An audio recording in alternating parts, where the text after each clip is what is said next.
is Godwin, a marketing trainer, a marketing specialist, and a former coordinator. Today we're going to be talking about 7 reasons why probably your customers are not coming back.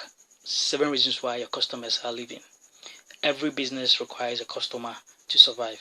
So if your customers are not coming, then you should know there might be something wrong. Today we're going to look at 7 reasons why your customers are leaving. Reason number 1, you have neglected the needs of your customers.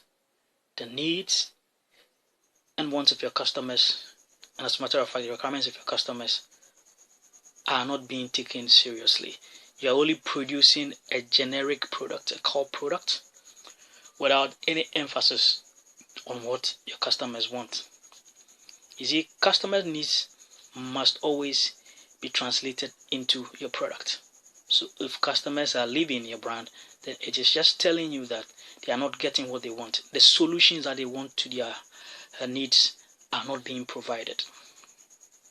These customers will look elsewhere. Maybe your competitors are producing or providing what they want. So what they will do is to leave and for that matter patronize that of your competitors. In business or in marketing, we call this churning. So when this happens, this is what we call churning, and your customers are leaving your brand and rather focusing on that of competitors, because the competitor is providing them satisfaction. The competitor is satisfying their needs, as a matter of fact. So they would definitely look elsewhere and go get the product. Now, point number 2. You don't learn from negative feedback. You see, when consumers or customers buy a product, and even before they buy a product, they go through processes. After buying the product, they go through what we call post-purchase evaluation. And there are 2 elements of the post-purchase evaluation. Okay, it is either negative or positive. If it is positive, they come back to experience the product again or come back to buy the product. If it is negative, they don't come back to buy the product again. So if you are able to get information on the negative feedback of customers and you are not doing anything about that, you think you are in a so-called comfortable competitive position, so you don't care. What happens is that this negative feedback that you're not taking good care of will, as a matter of fact, lead to complacency, and complacency will lead to product failure. That means that certain aspects of the product that is missing, that you're supposed to, as a matter of fact, provide so that you can solve the problems of the customer, are not being done. So if you refuse not to act on the negative feedbacks of customers, they will leave. In fact, negative feedback of customers can help you improve upon your product quality and can help you even maintain or even improve upon your competitive position on the market. The next thing is that you are just doing what we call a one-off sale. You're only serving the customer just for selling to the customer. You are not building any relationship with the customer. Right.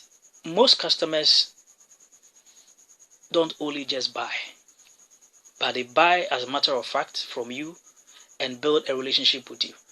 They climb what you call the loyalty ladder. Right. So it is your duty as a business person to be able to make the customer climb the loyalty ladder. So the customer can just move from just being an ordinary customer, okay, to become an advocate of your brand and even become a partner, where people develop what you call TOMA, top of the mind awareness of a particular brand, because of how long the product or the brand is serving and solving their problems. So it is important to ensure that you build relationship with your customers. So one of the reasons why customers leave is that you are just selling to them and you're not building relationship with the customers. You are not building any form of relationship with the customers.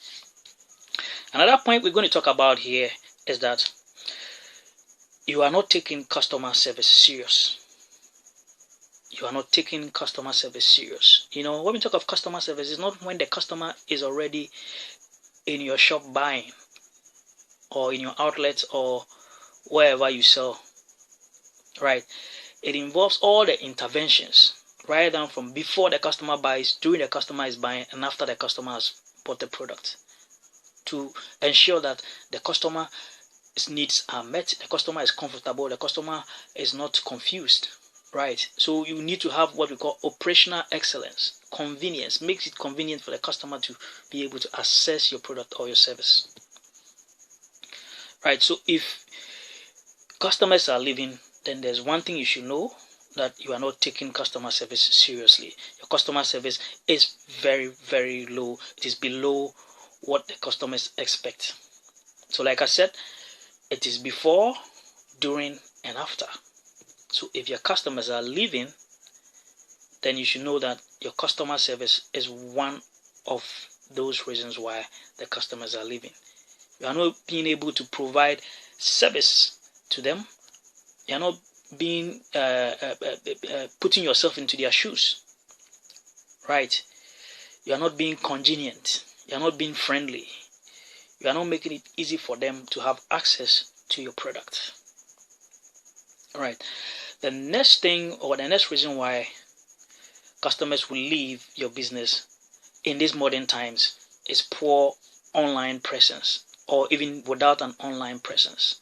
As your business keeps growing, you get to realize that a lot more people now prefer to, as a matter of fact, to use the internet to search for products and make purchases. A lot of purchase decisions goes on the internet.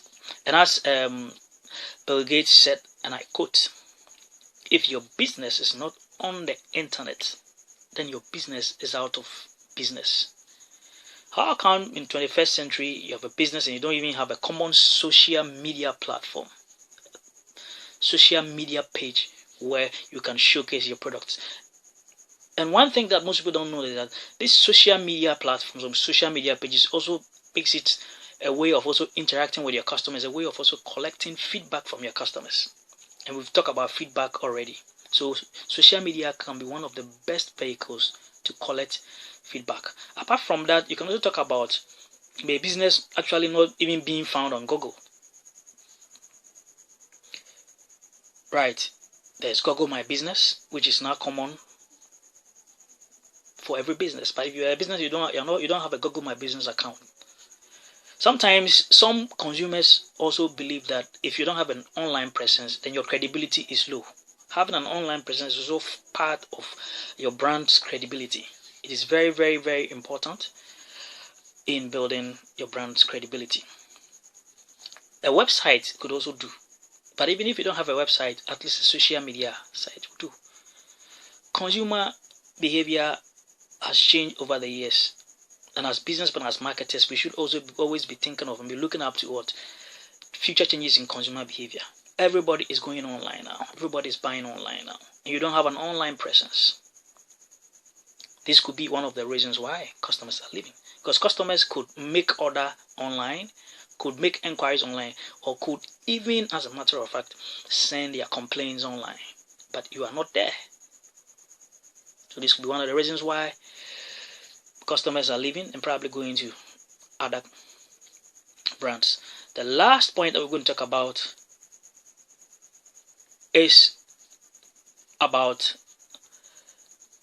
an uncontrollable factor. It could be as a result of the macro environment. These are factors that are beyond the control of your business, right? It could be a new law. It could be change in societal norms. It could be political reasons that had actually triggered changes in the way business is done.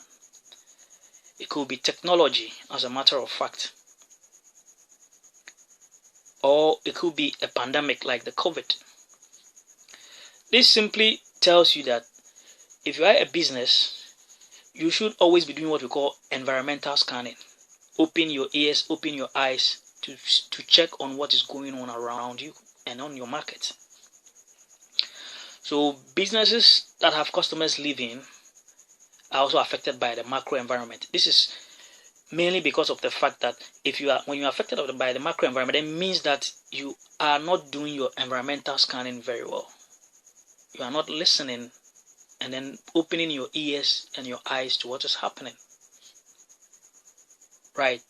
Another thing you can also talk about is that you are also not innovative and you are not responding to changes in the macro environment. And so therefore, you are beaten out of competition.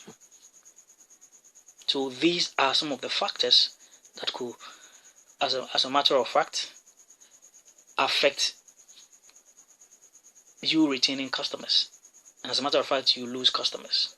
For the macro environment, it is uncontrollable, but you can do something about it. You can diversify into other areas or into other geographic markets. Thank you very much for watching this video. Subscribe. Just click on the subscribe button, subscribe, share, like, and continue to watch the videos. Thank you very much.